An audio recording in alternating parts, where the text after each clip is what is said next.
नमस्कार मित्रों, स्वागत है आपका अपने YouTube चैनल में। दोस्तों, आज हम विश्लेषण करेंगे बिहार के चुनाव के प्रथम चरण के चुनाव के बारे में। क्योंकि आप सब जानते हैं कि आज बिहार में प्रथम चरण का चुनाव है और सुबह से यह चुनाव स्टार्ट हो चुका है। तमाम जगहों से कई तरह की खबरें आई हैं। जैसा कि मैंने शॉर्ट्स के माध्यम से आपको एक वीडियो में बता दिया था कि राघोपुर में कुछ तकनीकी दिक्कतों की वजह से ईवीएम मशीन बंद हो गई थी, वोटिंग बंद हो गई थी। इसी तरह एक घटना थी जहां पे एक महिला को वोटिंग से रोक लिया गया था। आज हम बात करेंगे इसी पहले चरण के चुनाव के बारे में और इस पहले चरण के चुनाव में कुछ खास सीटों के बारे में जिन्हें हम वीआईपी सीट कहते हैं। पहले चरण में दोस्तों कुल 121 विधानसभा सीटें थी जिनमें मतदान आज के दिन हो रहा है। इन विधानसभा सीटों में 18 जिलों में मतदान हो रहा है। सरकार और विरोधी दोनों ओर से अपने अपने तरफ से पूरे पुरजोर कोशिश की गई है सरकार बनाने के लिए। चुनाव प्रचार में कोई कसर छोड़ा नहीं गया है और आज सुबह 7 बजे से मतदान चालू है। यहाँ के वीआईपी सीटों का तात्पर्य उन सीटों से है जहाँ पे कुछ विशेष व्यक्ति लड़ रहे हैं, जैसे छपरा ले लीजिए, सम्राट चौधरी का क्षेत्र ले लीजिए। ये सब चीज़ों को हम महत्वपूर्ण यानी कि वीआईपी सीटों में रख रहे हैं। साथियों, वीडियो के अंत तक बने रहिएगा। अंत में इस चुनाव से जुड़ी हुई एक बहुत ही बेहतरीन बात मैं आपको बताने वाला हूं, जो कि इस चुनाव में निर्भर कर देगा, क्लियर कर देगा आज का वोटिंग, आज के वोटिंग का जो निर्णय आएगा 14 तारीख को, वो बहुत कुछ क्लियर कर देगा। उसमें एक विशेष चीज़ है जो मैं आपको अंत में बताने वाला हूँ। खैर, बात करेंगे कुछ वीआईपी सीट्स के बारे में। तो पहला है राघोपुर, वैशाली जिले का राघोपुर विधानसभा बहुत लाइमलाइट में है क्योंकि वहाँ से तेजस्वी यादव चुनाव लड़ रहे हैं और पूरी तरह से जीतने के लिए कोशिश कर रहे हैं। लेकिन उनकी लड़ाई बहुत आसान है नहीं। सतीश यादव जो कि उनके खिलाफ चुनाव लड़ रहे हैं, वो पूर्व में 2010 में उनकी माता राबड़ी यादव को हरा चुके हैं और एक बहुत ही कद्दावर नेता हैं जो कि स्वयं यादव बिरादरी से आते हैं। दूसरी तरफ देखें तो तारापुर विधानसभा क्षेत्र, मुंगेर का यह विधानसभा क्षेत्र जहाँ पर आपके उप मुख्यमंत्री सम्राट चौधरी चुनाव लड़ रहे हैं। दोस्तों, बड़ी दिलचस्प बात है कि परसों तक इनकी सीट फंसी हुई थी, लेकिन अमित शाह के हस्तक्षेप से और इनके कुछ, चूंकि इनके माता और पिताजी भी पूर्व में वहाँ पे विधायक रह चुके हैं, तो पैठ इनकी अच्छी है। स्वयं सम्राट चौधरी भी बड़े मजे हुए नेता हैं, इस वजह से वो निकल पाए हैं और अभी उनकी स्थिति ठीक है। तीसरी सीट की बात करें तो अलीनगर सीट। अलीनगर सीट भी चर्चा में है क्योंकि वहाँ पर संगीत से जुड़े नामों को उतारा गया है।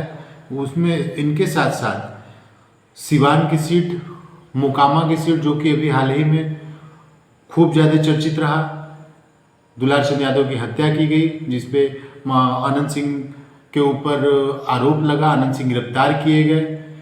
उनके प्रचार के लिए लल्लन सिंह गए और लल्लन सिंह जी ने कुछ भी ऐसी बात बोली जिससे उनके ऊपर एफआईआर हो गया। अब देखना यह है कि आरजेडी के 2 नेता, एक तो जेल चले गए, एक एफआईआर हो गया। उसके बाद वहाँ की पब्लिक क्या करती है, मुकामा से किसका विजय होता है।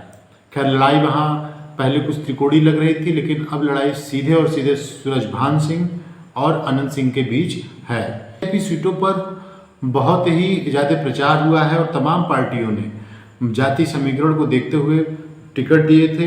वोट की दिशा बदलने के लिए स्थानीय मुद्दों को हल्के में नहीं ले रहे थे और खूब उसी को लेकर के प्रचार कर रहे थे। जैसे अगर हम देखें तो विकासशील इंसान पार्टी यानी वीआईपी ने मल्ला वोट बैंक को केंद्र में रखा है। ऑब्वियस है कि वो उन्हीं की पार्टी है, जो जिस जाति की पार्टी है वो उसको अपने केंद्र में रखेगा।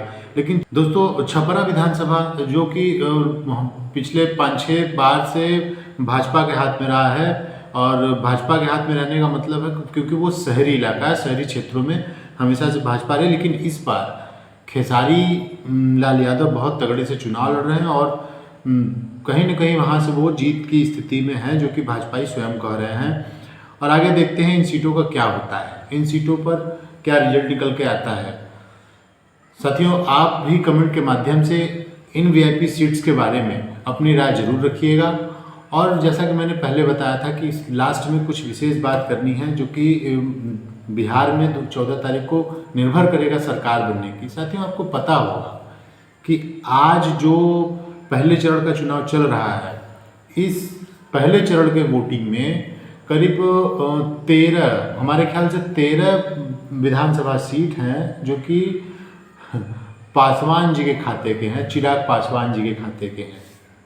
अब चिराग पासवान उसमें से कितना वोट निकाल पाते हैं, कितना सीट जीत पाते हैं, ये बड़ा मुद्दा गंभीर रहेगा, क्योंकि चिराग पासवान पे बहुत निर्भर करेगा भाजपा की स्थिति के बारे में, राजद की स्थिति के बारे में।